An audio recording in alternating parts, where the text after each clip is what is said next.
Good morning, good afternoon, good evening, good day. Hello. I'm not sure when you're listening to this, but you are listening to the Portsmouth Proud podcast. I'm your host, E. Washington, the Public Information Officer for the Portsmouth Police Department. We serve a community that's not too far from the ocean, not too far from the bay, right on the river. And we are producing this police podcast for you, so you know what's happening in your city. You know the plan, and you know how you can be a part of it. This is episode 19 of the Portsmouth Proud podcast, and today we're doing something a little bit different. We are going to explore different career fields within PPD. We're going to explore, actually, in this episode, just one career field, that's property and evidence. But over the course of the next few episodes, we'll be interviewing people around PPD. For the most part, we focused on sworn personnel, so it's nice to have a fellow non-sworn personnel member here with us today. And so I just want to introduce you to the lovely Miss Toni Cowling. Thank you, Ms. Cowling, for joining us today. Thank you for having me. Okay, Ms. Cowling, so you work in property and evidence, but before we dive into that, I want to know, where are you from? Are you a Portsmouth native? Are you from Virginia? Tell us a little bit about yourself. Sure thing. So I was born and raised in Hampton. Okay. And I grew up out in the Briarfield area. Okay. I don't know how familiar you are with Hampton, but I grew up in a neighborhood that was right up the road from Briarfield Park. Okay. So definitely a proud Hampton native. Okay. And I went to Bethel High School. Okay. So I do know where that is. Oh. I'm like, Briarfield, I don't know. But I do know where Bethel High School is, yes. Okay. So yes, ma'am, that's my alma mater. Okay. At one point, I moved outside the state. I moved to Charlotte, North Carolina. Okay. Because I just wanted to be in a different atmosphere. Different atmosphere, Yeah. okay. Yeah, it was like It's more metropolitan, more city life, I think, in Charlotte. Yes, it absolutely is. Yes. It is. Yes. And you know what? It's still an upcoming city. Mm-hmm. To my understanding, they call it the Little Atlanta. Yeah. But I lived down in Charlotte for about 2.5 years. Okay. So, it was one of those things that, like I said, I just wanted to venture out, and I did it. So I came, I saw, I conquered. Here I am. So. Okay. And so you're from this region, so you're a Hampton Roads native, specifically from Hampton, which is not too far from our city of Portsmouth. Mm-hmm. Now, when you went away, you came back home, because home calls us. It calls us back. It does. What brought you to the police department? Were you doing, did you work in a law enforcement at any other point, or is law enforcement new for you? Well, the funny part is that I got my degree in criminal justice. Okay. Okay. But, I was actually, for a while, I was doing something that was totally out of that realm, like a lot of people do. Yeah. I was actually teaching preschool for a while. Oh, wow. Okay. So when I was living in Charlotte and I decided that I wanted to come back to Virginia, I actually got a job doing police dispatch. Okay. Okay. And that was actually in Richmond. Oh, okay. So when I moved back here, I started working in Richmond, and then I ended up seeing an opening for police dispatch in Hampton. So I went ahead, I worked in Richmond for almost a year, and then I moved over to Hampton Dispatch. And I was actually really proud to be able to do a service such as that, like in my hometown. Right. So, right. And it was so crazy because being that that's where I'm from, of course I used to get calls from family members, like on the emergency line, or, like different people that I've worked with, people that I've known in different eras of my life. I actually talked to, right on that line. It was crazy. So, but it was actually, Richmond was like that open door for me to get a career in criminal justice. And it's something that I've always wanted to get. I wouldn't say always, but for the most part of my adult life, it's something that I've always had a passion for. Okay. So as far as police dispatch, it gave me the opportunity to be able to interact with people on the phone lines, as far as like, of course, if they're calling for an emergency, but, of course, there's also the non-emergency line. Right. So, I do enjoy interacting with people, and I do enjoy helping people. So with that job, it gave me the opportunity to do all of that. Yeah. So, I was definitely grateful and proud that I had an opportunity such as that.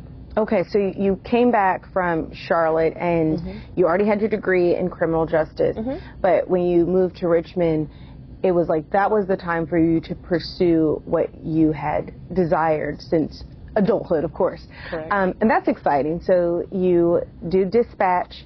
How was that? Because you said calling, I can imagine, like, if you get a relative on the phone, you're like, what is going on? But how is that job? Because on one side, like, I get calls from dispatch as the PIO, so I know a little bit of what's going on, because they don't call me for everything. So how did you like that job? Well, I actually really enjoyed doing dispatch. Okay. Honestly, it could be very stressful. That's where I was trying to get to, and I couldn't find the words. Yes. Thank you. Of course. But yes, very stressful. Like I would say what used to get me sometimes was, of course, like if I had like a medical call, and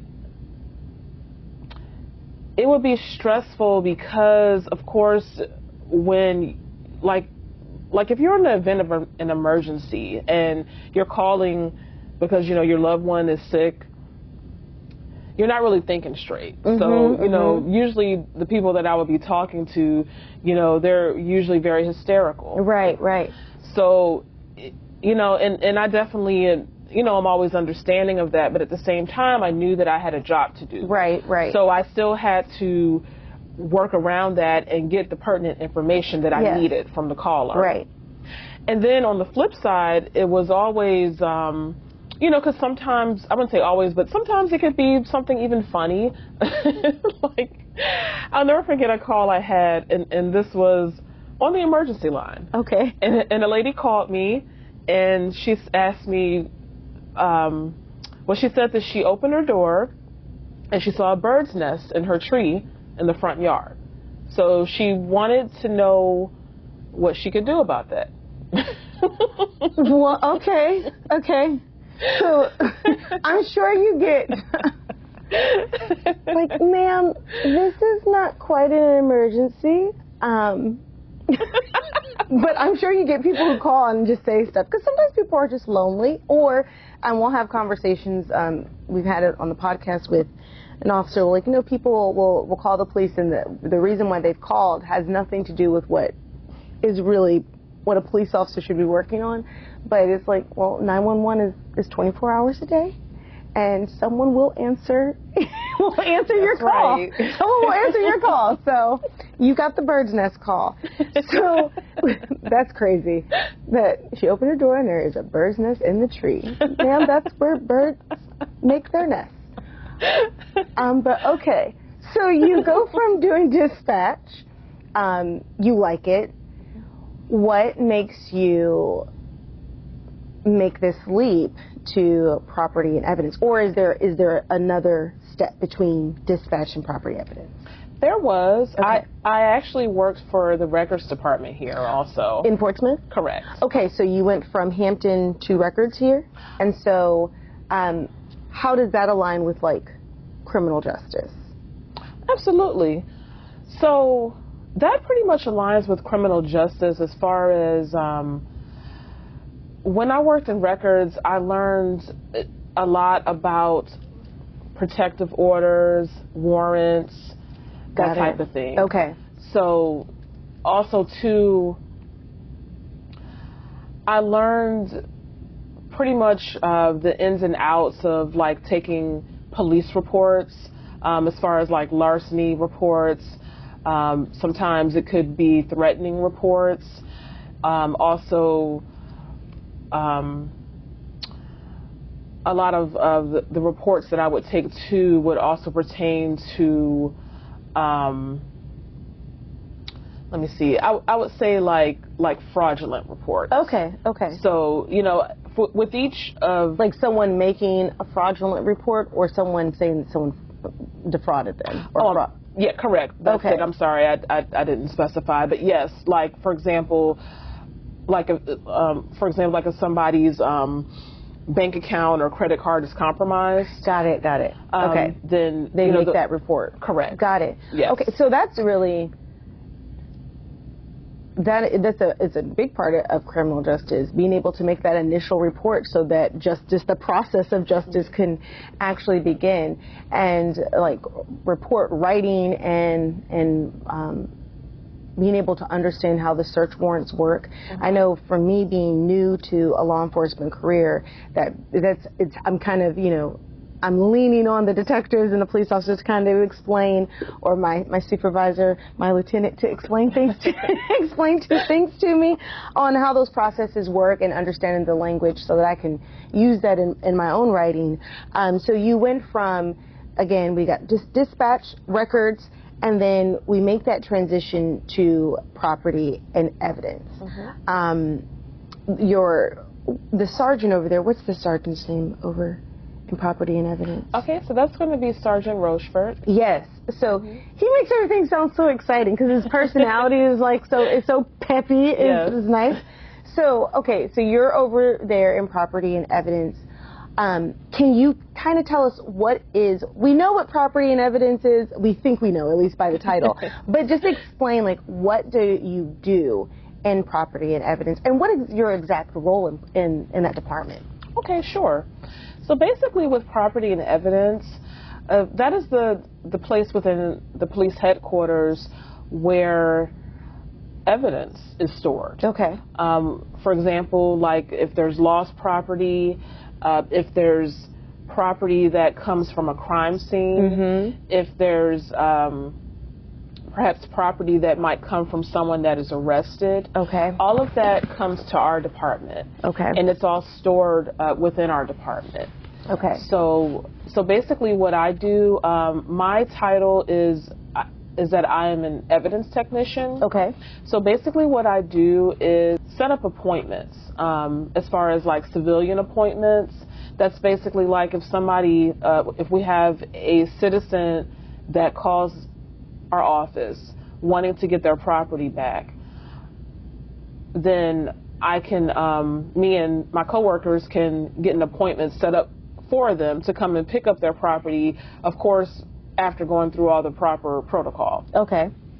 And then also we have what we call our forensic appointments too, which is where we have forensic techs that come to our office, and they have property that that they voucher and needs to be processed. Mm-hmm. We handle all of that in there. Okay. So that if it's a forensic a tech bringing in property, that's coming from like a crime scene. Correct. Okay. Yes, ma'am. Okay. And so I was going to ask the question, where's the line between something being property and something being evidence? Sure thing. So basically with property, that would be, for example, let's say if somebody loses their wallet, and the wallet is turned in by another citizen, or perhaps even an officer might see the wallet or something, and they turn that over to our office. Got it. That would be considered property. Got it. Okay. As far as evidence is like pretty much whatever could be found, for example, at a crime scene, or if someone is arrested and they might have something on them, such as a firearm, for example. Yeah. That will be considered evidence. Okay, so that's property is something I could find something, come to the police department, like, hey, I found this wallet, or I found this ring, or something like that, and turn it in. That would be property. And then evidence, we know, would come from a scene, or like you said, something that a person who's been arrested has on them that could be pertinent to a case.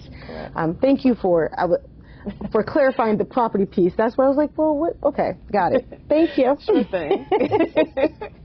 So, when you say, like, you have those, the forensic appointments, and they're bringing in evidence that they've collected from the scene, and you have to process that, or you assist in in processing that evidence. What does that look like? Okay, well, basically, the way that would look is, well, sometimes we have to pull evidence that's already stored in our warehouse for the forensic techs in advance. So basically, sometimes they're bringing in their evidence from a crime scene. It could be evidence that they have already checked out from us, like that they could take to court or to the state lab. And what happens is they would have to, like, if, for example, if it's for a new case, then we would have to voucher and process that new report number within the RMS system. Mm-hmm. And so after the forensic tech comes to our office and does what they need to do on their end with the evidence, then usually what we do on our end in my office is we would have to scan that in, and then we would have them to sign, like on an electronic pen pad. Okay. So that's how that works. Okay, so there are steps to making sure that the evidence is properly processed and then that it's secure. Okay, correct. That's important and good to know. Is there like an unusual piece of evidence that you've ever received? Oh yes. I'm trying to think of the most unusual piece of evidence. Because I know, like, Sergeant Rochefort, when we had our Citizens Academy, he came in and he was like, pretty much anything that you can think of or think about having, we probably have it in storage. So I was just wondering, like, what is something like that's weird? Like, you're like, oh, why did they use this? or what is this? What is this? I would say since I've been there, the most unusual piece of evidence that I've seen is, well, there was an electronic scooter that came through our office. So. Okay. So that was pretty interesting to me. Okay, electronic scooter. Okay. Because you know what it reminds me of? I'm a movie buff, so it reminded me of the movie called Love Don't Cost a Thing. Okay. With Nick Cannon and Christina Milian. Now I'm trying to think of this scooter. Go ahead. And it reminded me of the scooter that Nick Cannon's character is riding around on town because he was the pool boy. Yes. Okay. So, okay. It gives you an image. Right. You saw the scooter and you connected it to that. Okay. That's why it's so funny to me. So that's what I immediately thought when I saw it. Oh, yes, with him and all that stuff on it. Yeah. Yes. Okay. Got it. I'm seeing where your mind going. That would be like, that happens to me sometimes. I'll see something that just triggers some kind of thought, and I'm in there laughing, looking crazy to myself. I get it. Well, this is a great time to take our first community break, and when we return, we will talk more with Ms. Cowling about what is the training like to be an evidence technician.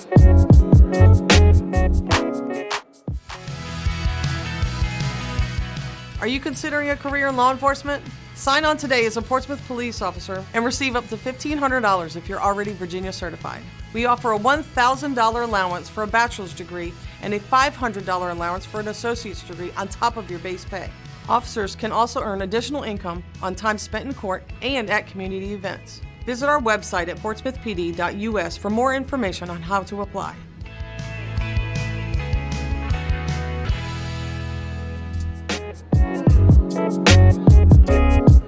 So we are back, and we are back with Ms. Toni Cowling.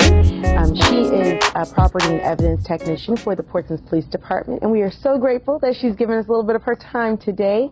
What is the training like to be a property and evidence technician? So Basically, with the training, one of my coworkers that has been in the office for a couple of years was the one that trained me. Okay. So it gave me a lot of visual training because typically that's how I learn anyway. Okay. It's like visual and hands-on. Mm-hmm. So from what I remember for that first about week or two that I was there, okay, what I did was I shadowed her, and then after that, we pretty much got into the overall core of the job as far as me actually putting my hands to the plow.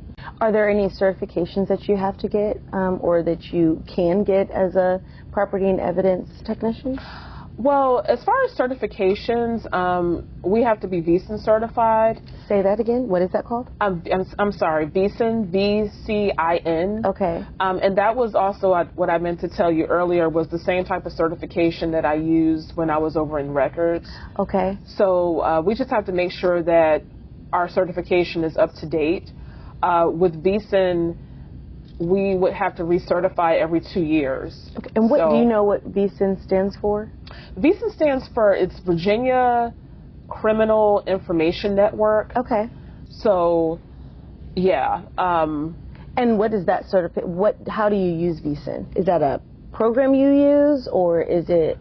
VECIN is pretty much, yes, it is a program that you use. Okay.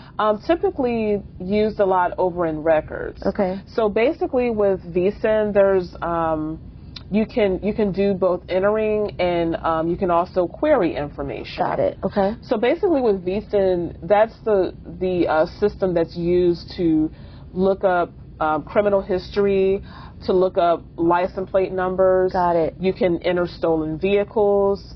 You can enter stolen license plates. Basically, that is the system that's used, like, for an example, like if we enter a stolen car or stolen license plate, and let's say, for example, an officer pulls someone over and they run their plate, all of that is connected to where, we enter it and they're able to see that, okay, this is a stolen license plate. So like a person will, a resident comes in and says, hey, my license plate was stolen. You ask them, or someone asks them, what was their license plate number? And then they would enter that number into the VECIN system. And is that how that would work?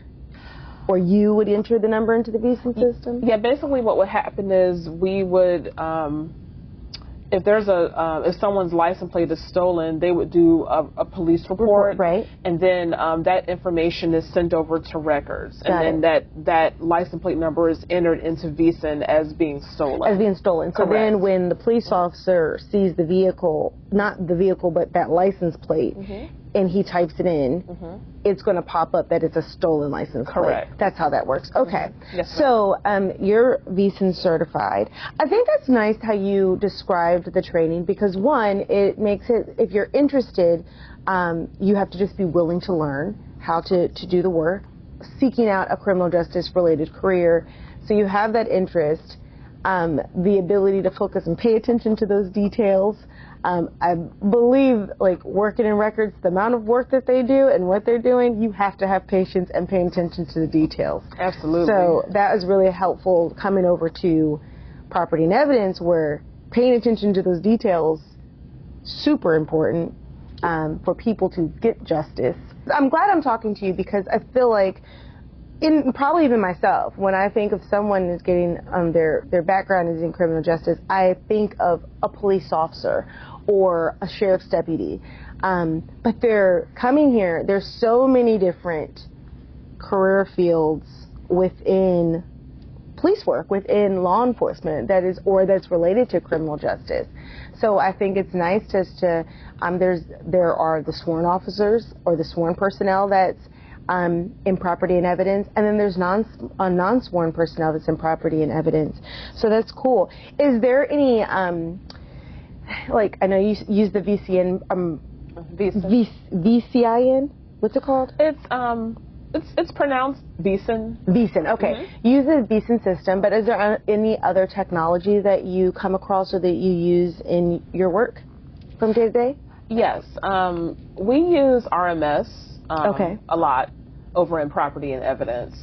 And of course, we have to keep our emails open too, because a lot of times we get a lot of emails from officers, from forensics wanting to set up appointments. Okay. And as far as emails from officers, like for example, when it comes down to releasing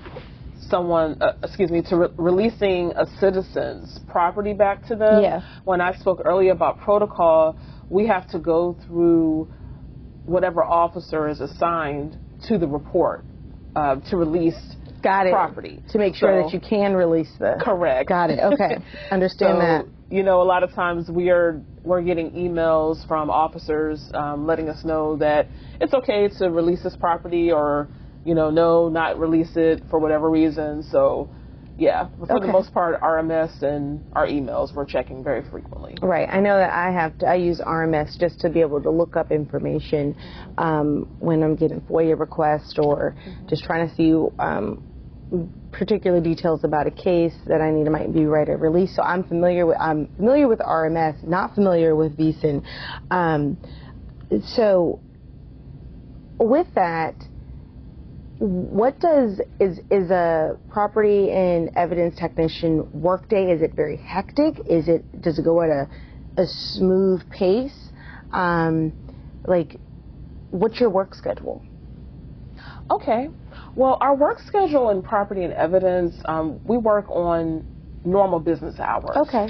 So our office is open Monday through Friday from 8 to 5. Got it. Okay. And then as far as it being hectic, there are days when it can be, particularly on Monday, because we're closed all weekend. So it does tend to be very busy as far as the phones ringing.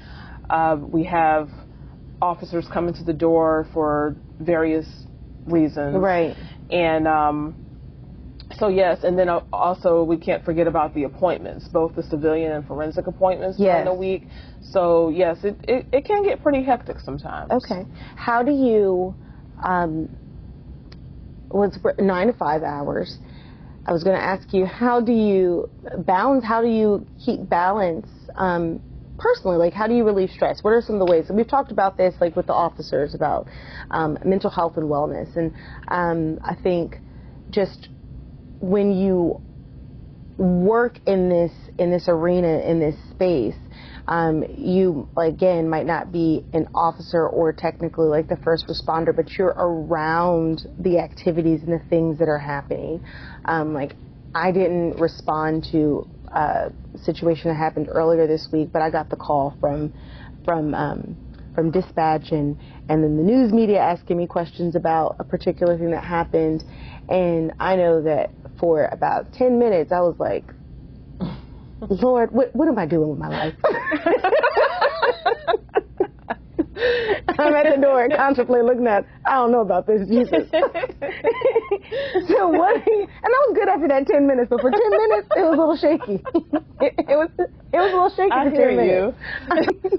But what do you do? What does Toni do to deal with some of the things that you are exposed to or that you see at work? Sure thing. So I'm definitely very big on self-care. Okay. And it's something that I encourage my close friends to do as well. Okay. So, well, let me see. What do I do to relieve stress? Well, I like coffee. So I love coffee too. I have a problem.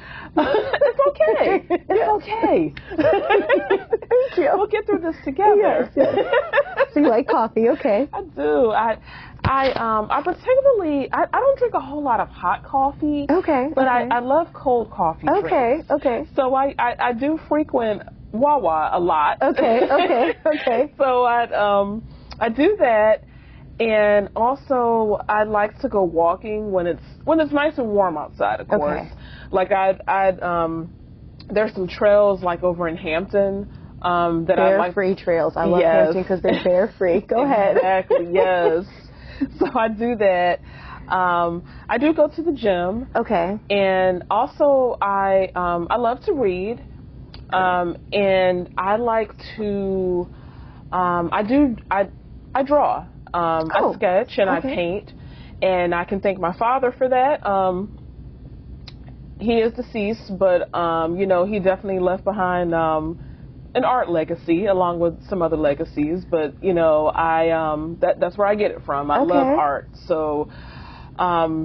But that's for the most part what I do. And of course, you know what? I love candles. I like if I have a long day or something like that, I like to go home and watch a movie. Yeah. I love movies and light a candle. Light a candle. Like Yankee Candle. That's my favorite. Okay. So. Okay. Light a candle. It's fall time, so there's probably like some apple spice ottoman kind of thing going on. Cinnamon, okay, I love it. Yes, love it. Okay, do you have any final, because we're coming to the end of the podcast, do you have any advice that you'd like to give to someone that's interested in maybe pursuing a career, whether it's property and evidence, which you're doing now, records, dispatch? Do you have any advice for a young person? Say they're just graduating, whether it's high school or college. What should they do if they're interested in this career field? Sure thing. So what I would tell them is to always remember, number one, that the decisions that you make today are going to affect your tomorrow. So that's number one, because it's not easy getting into the police department because there is an extensive background check as far as your criminal history, number one. Yeah. And so, that's one thing I could say. Well, I know we all make mistakes, but, that's one thing I could say that I'm really proud of is that, fortunately, that was something that I never had to worry about was having something on my record. So therefore, because of that, that was definitely a big plus as far as getting into the police department and doing the jobs that I've done. So saying all that to say, I would let them know to keep going down a good path in life, because it definitely pays off in the long run. Yeah. And not to say that if you have something on your record that you can't get a job in law enforcement, but it makes it a lot easier if you don't. Right. And I would say also I would suggest to be diligent when you're going through the hiring process, because the hiring process can be lengthy, but to show up, to be diligent, to be persistent, to always maintain professionalism. Because you want to keep the same enthusiasm after getting the job as you do when you're in the process of trying to get the job. Because sometimes, generally speaking, going through the motions it's a very common thing. Yeah, I think that's good advice, though, to have that same enthusiasm in your job as you did trying to get the job. Exactly. That's a word. That's a word. Thank you. That's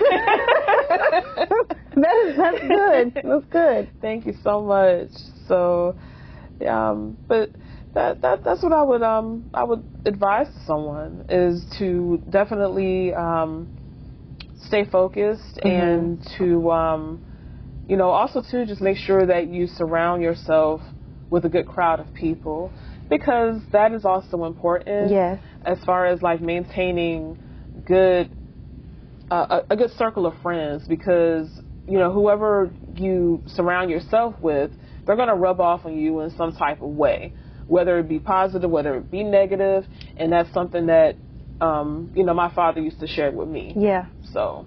Well, that's good. I appreciate that perspective, because it is very important for young people, for people in general. Be focused, be diligent. Like you said, keep that same enthusiasm that you have when you're applying for the job, when you're going to the interview.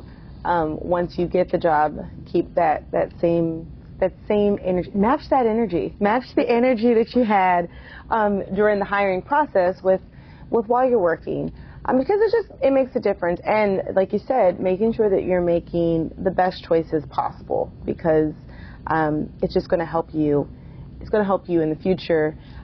Your today self, your future self will thank your today self if you continue making those right choices. And so that's just important. This has been really fun talking with Miss Toni. Miss Toni might be a guest again. It's been fun. It's been fun. I just want to say thank you so much for all that you do, because I know that there is a lot of evidence, a lot of property that you process. Whenever I've seen you, and it hasn't been very often, but when I've gone over there to collect like my equipment that I had purchased, you were very pleasant, very nice. Oh, thank you. So I just want to say thank you for giving us your time, and I want to remind all of us out there that this is our city, this is your city, so let's work together to make it great.